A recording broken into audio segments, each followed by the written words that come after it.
Thank you, Mr. Chairman, very much. And again, let me say to you, thank you for your measured leadership on this committee. It is deeply appreciated. And to Congresswoman Watson-Coleman, I shall deeply miss her sharp intellect and welcome wit at all times. I want to thank Mr. Swagel, Dr. Swagel, for being with us today. You're here in a way to represent the government of the United States, and but it exists inside a much larger private sector economy, and I just want to comment on that for a second. You have a really hard job. I have to tell you that I am very concerned about our country. I think we are over-leveraged. I am deeply worried about us being over 100% of GDP in terms of our debt. And I don't see those numbers improving under this administration, and that is, an added worry. I think that we as a nation are increasingly dependent on imported goods and losing share in the export market. And that includes imported workers who work for poverty wages in this country, some of whom are being exported now under this Homeland Security regimen.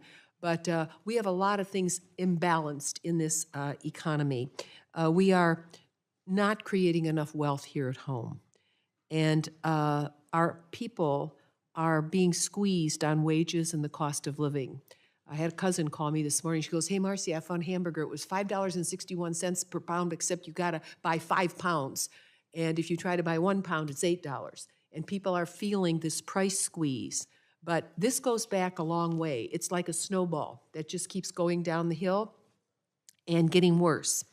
And if we, the answer presently, not by me, but by a majority in this chamber, on the other side of the aisle, is to take away health insurance from the American people. This is part of the cost savings to try to make the accounts balance. It's a very bad decision because it's going to cost more in the long run.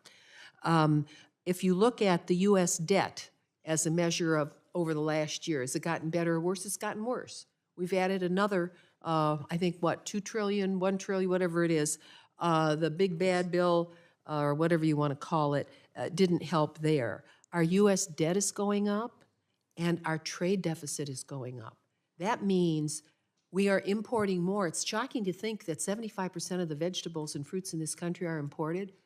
And we look what's happening in California, in Ohio, in Michigan, all the different issues we're having about investment in this country. We have to focus on private sector development in this country, and the benefits of which should not just be shared by the people at the very top, not at the very top, but we're like over-leveraged in terms of where the wealth in this society is actually going. And we have to grow the middle class again in this nation. This is truly dangerous. And it's one of the reasons for the split in this country politically. It has a deep, deep economic root. So the numbers I have, which is shocking, that in terms of the president's tariffs, that was supposed to make things better, right? Our trade deficit is going up. We are importing more than we're exporting. How can this be with this tariff regime that keeps to be changing every day? But our imports have gone up by 30%, a third.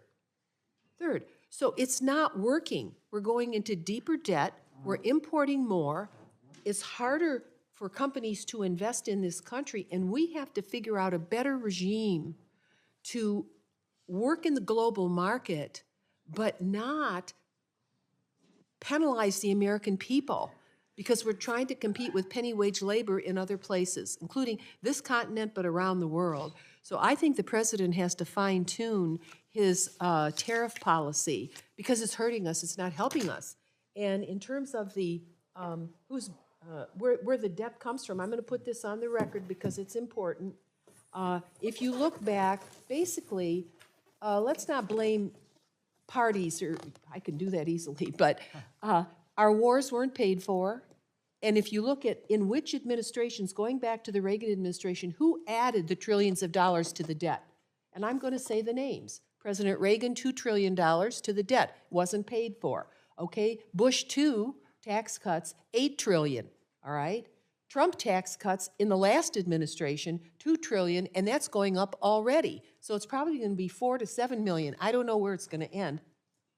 The wars weren't paid for in Afghanistan and Iraq, and $4 trillion on pandemic spending that we didn't increase taxes to pay for the costs.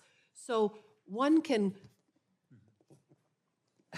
look at history, but we also have to think about how do we grow a private sector in this country that can afford to pay workers a decent wage so they can afford to live. And we've been going backwards for a long time, and with the ratio of debt to GDP, and I'd like Dr. Swagel to comment on this. This has never happened before in American history. So what? I've been pretty what, flexible on Tripwire- time, so I'm going to continue that. If you'll give us a 10-minute response to Ms. Kaptur, I'd appreciate it. 10 second. Did I say 10 minutes? I like the 10 minute, seconds. Mr. Chairman. Yes, no, I like her a lot, but not that much, 10 minutes. Thank you. Within 10 seconds, I'll say we'll have more information on this in February. And the situation with a deficit today, the deficit this year, in 2025, is a little bit less than the 24 deficit. It's an unusual time to have such a large deficit when we're out of the pandemic, we're out of recession, we're out of war. So that's what's so striking about the current situation. I think the